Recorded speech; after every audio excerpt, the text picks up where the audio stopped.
এখানে হচ্ছে ওমানে শ্বাস দিচ্ছে হ্যান্ডেল দইরা দুই হাতে গণ গণ পেডেল মারে দিনে এবং রাইতে হায় হায়। কি গো হ্যালো ভাই, এখন কত হচ্ছে?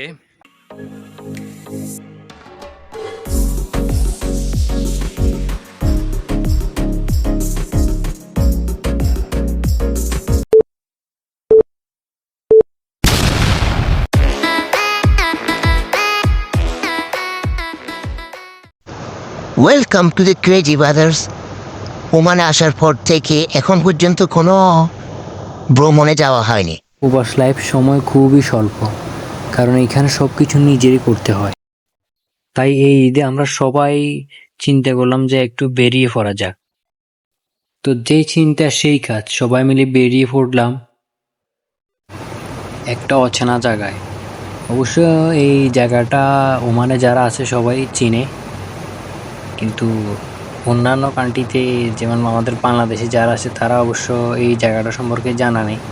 তো আজকে এই জায়গাটা সম্পর্কে যতদূর পারি ততদূর বলবো ইনশাআল্লাহ, সবাই সাথে থাকবেন। ধারণকৃত ভিডিওর ফুটেজে যতটা না সুন্দর লাগছে, এর থেকে হাজার হাজার গুণ সুন্দর যদি আপনার নিজের চোখে দেখেন। আল্লাহর কতই না অপরূপ সৃষ্টি, সুবহানাল্লাহ। এখানে হচ্ছে ওমানি শ্বাস দিচ্ছে ইউনুস খান, সে ওমানি হতে যাচ্ছে। কি বিয়ে শাদী করার ইচ্ছা আছে নাকি ওমানি? সুমালি চালো দোষের মতো লাগে।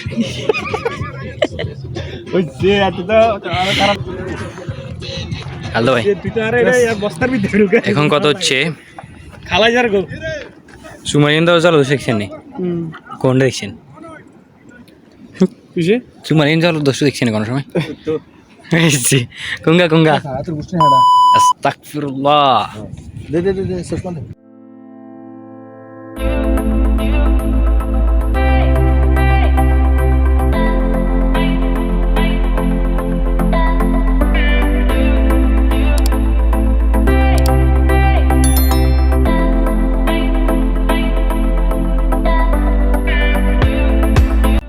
এইটা হচ্ছে ওমান সালালার একটা জায়গা, যেটা হচ্ছে তাকা।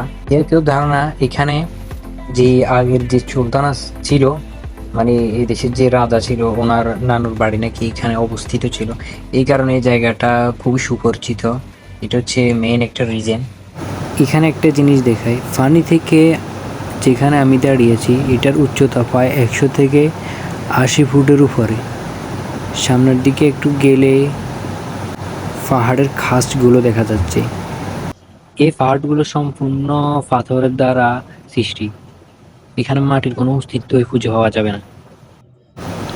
যতটাই না দেখতে সৌন্দর্যমণ্ডিত, ততটাই না ভয়ঙ্কর।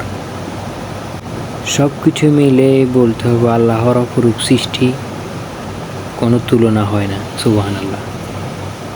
এখানে প্রতিদিন অনেকে পর্যটক আসে এই আল্লাহর সৃষ্টি দেখার জন্য। একটু সামনে গিয়ে নিচে তাকালে দেখা যায় কিছু ধ্বংসস্তূপের সাথে ধাক্কা খাচ্ছে সাগরের পানি। সেই ধ্বংসস্তূপগুলো হলো এই পাহাড়ের খণ্ড বিখণ্ড টুকরো কণা। তো ইনশাল্লাহ দেখা হবে পরবর্তী কোনো ভিডিওতে, সাথে থাকুন। আল্লাহ হাফেজ।